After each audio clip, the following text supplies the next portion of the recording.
Si tu souhaites en tirer un maximum de bénéfices de tous les contenus que je propose et également mettre en application facilement, pas à pas, avec toutes les astuces que je te donne à travers mes podcasts, mes vidéos et plein d'autres contenus, je t'invite à aller regarder le guide de contenu BDO que je propose, qui est le lien en tout premier dans la description de cet épisode de podcast. Et sinon, je te souhaite un très bon épisode. À très vite. Ciao. Et salut à toi, aujourd'hui deuxième épisode du podcast sur la caféine et dans le premier épisode que je t'invite à aller écouter si tu ne l'as pas fait, la semaine dernière on a parlé des rôles de la caféine, de pourquoi est-ce que ça peut être une substance intéressante à prendre, enfin d'ailleurs quand je dis substance ça fait beaucoup dopage, mais c'est pas le cas. Mais du coup, on a parlé beaucoup des effets en fait qu'a la caféine sur tes performances sportives notamment. Donc, on a un petit peu parlé de tout ça. Et du coup, ici, je vais plutôt te parler dans cet épisode de comment la consommer, quand est-ce que tu la consommes, sous quelle forme. Je vais donner quand même pas mal de points pour que tu puisses mieux t'y retrouver, pour que tu puisses implémenter la caféine au sein de ton entraînement pour améliorer tes performances. Donc comme on l'a vu la semaine dernière, la caféine a aussi bien un effet positif sur les sports d'endurance que les sports de force.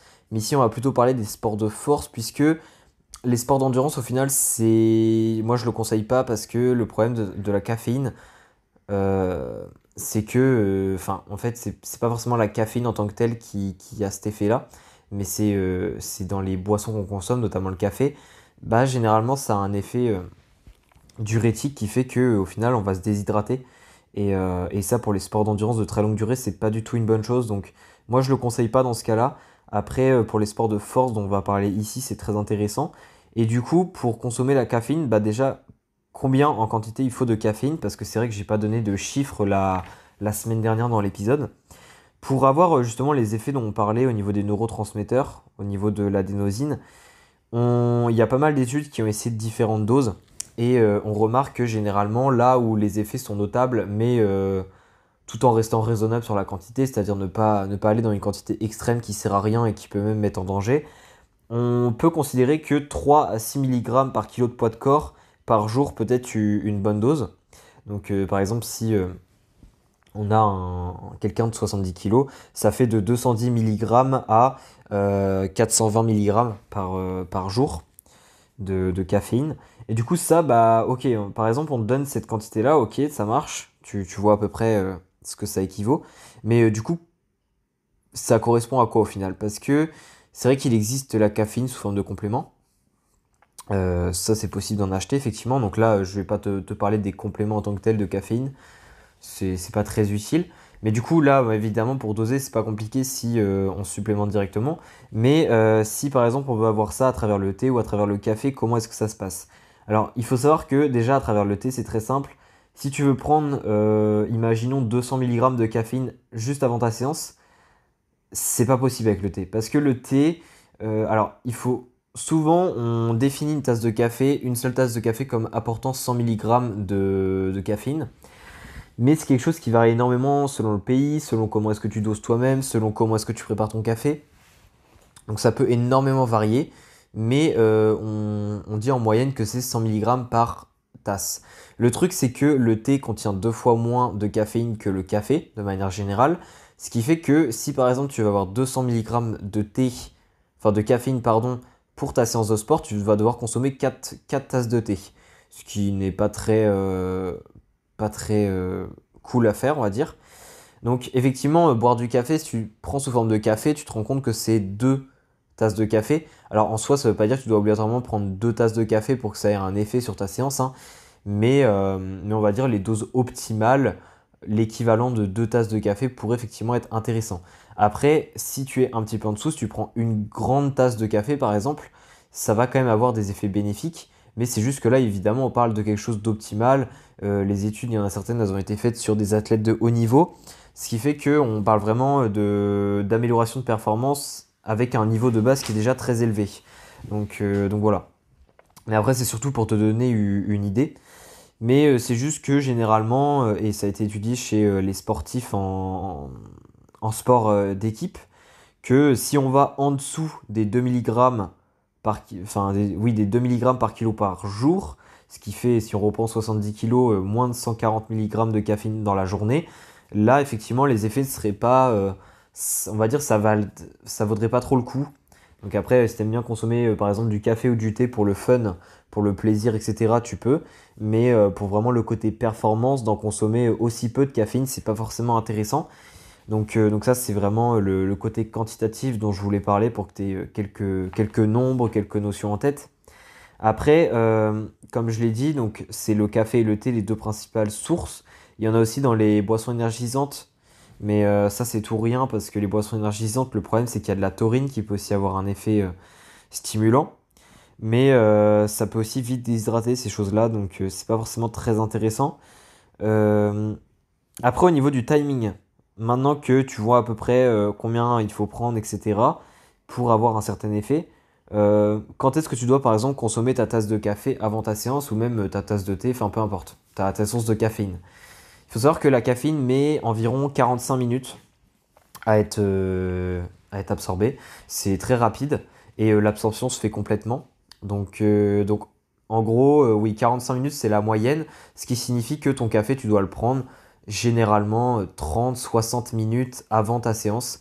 Généralement, 45 minutes, c'est une bonne chose parce que le pic d'énergie que va te donner la caféine, ça va arriver au bout de 30 à 60 minutes après que tu aies consommé. Donc, si par exemple tu consommes ça 45 minutes avant, généralement tu risques d'arriver au pic au niveau du début de ta séance, ce qui est pas plus mal.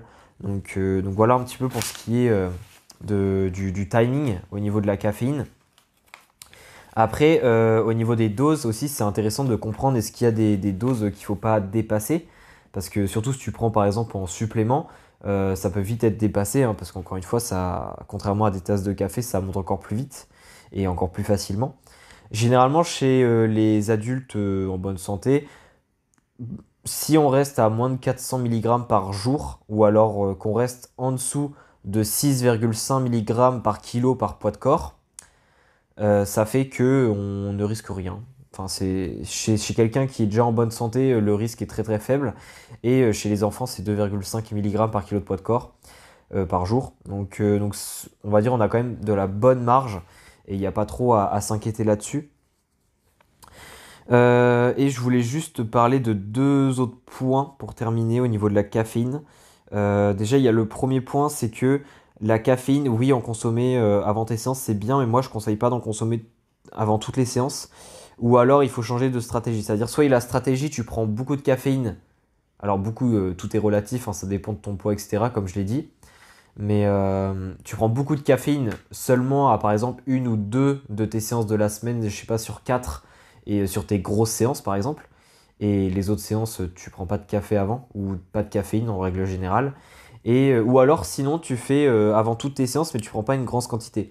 En fait, l'idée, en fait, ici, le but, c'est de limiter ou d'éviter de créer une certaine tolérance du corps face à la caféine, parce que cette tolérance-là, elle se développe chez beaucoup de personnes, et même si la quantité consommée de caféine n'est pas très élevée, et ça fait que la caféine ne va plus avoir autant d'effets positifs sur le corps avec la même dose.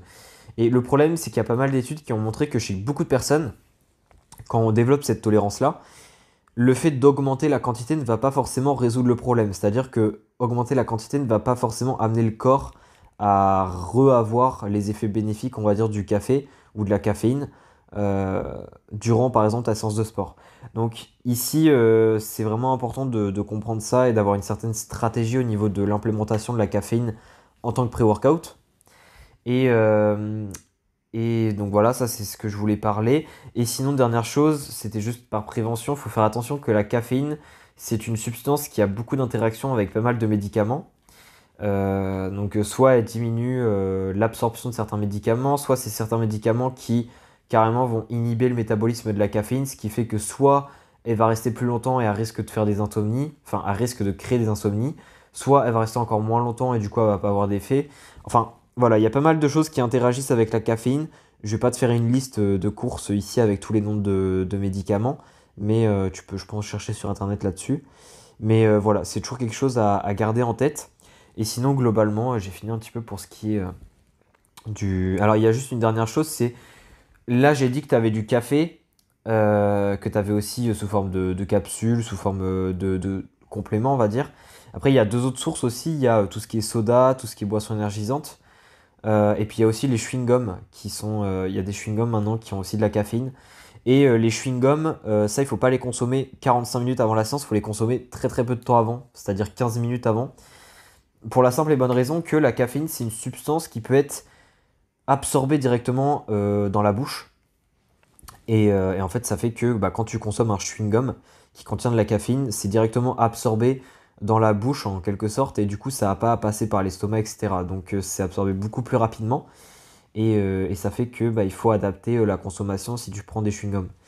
Donc voilà pour cet épisode. J'espère qu'il t'aura plu en tout cas. J'ai essayé d'être assez bref, de ne pas y passer 40 ans, mais de quand même dire l'essentiel sur comment utiliser la caféine pour mieux performer. Et si tu as des questions, hein, comme d'habitude, tu n'hésites pas à m'envoyer un message, à laisser un commentaire, peu importe. Et également, n'hésite pas à laisser une note sur le podcast.